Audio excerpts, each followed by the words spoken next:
અને ગુરુ વંદનાનો દિવસ. આજે આ ખોડીદાસ બાપાનું જે સત્સંગ મંડળ છે એને અમારા હિરસાગર બાપાના પરિવારથી ખૂબ ખૂબ અંતરથી આશીર્વાદ.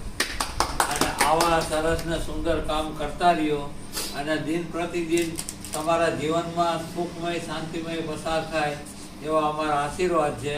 અને હમણાં એક વાત મને બાપાએ કરી, કરશન બાપાએ, કે અમે 50 વર્ષથી આ અમારી આ કુંજ ગલીમાં અમે હારે રહીએ છીએ.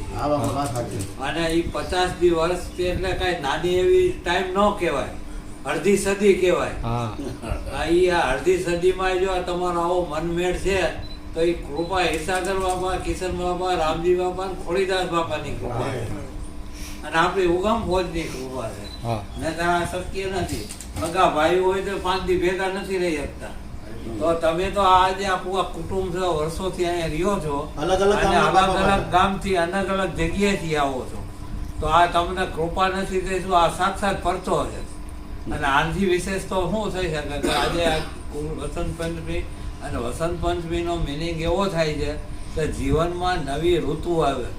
માણસને જે હેટકો ફેટકો હોય તો એના જીવનમાં આ દિવસે કાંઈક જીવનમાં પ્રગતિ થાય, જીવનમાં પરિવર્તન આવે, એના માટેનો આ દિવસ છે. ગુરુ મહારાજની કૃપા થઈ ગઈ છે. અને આજે ખોડીદાસ બાપાની વાત કરી મને ભાઈ, એક બહુ સુંદર વાત કરી કે જ્યારે કિશન બાપાને જવાનું થયું સમાધિ દિવસે, કે એની જાન આપણે પાલખી ડોલી કરી એટલે એની બીજી સંતોની ભાષામાં એને જાન કહેવાય.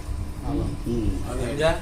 તો એ જાન કે મારે ખોડીદાસ બાપા કહે છે મારા દીકરાની જાનમાં નથી જવું, પણ મારા બાપાની જાનમાં જવું.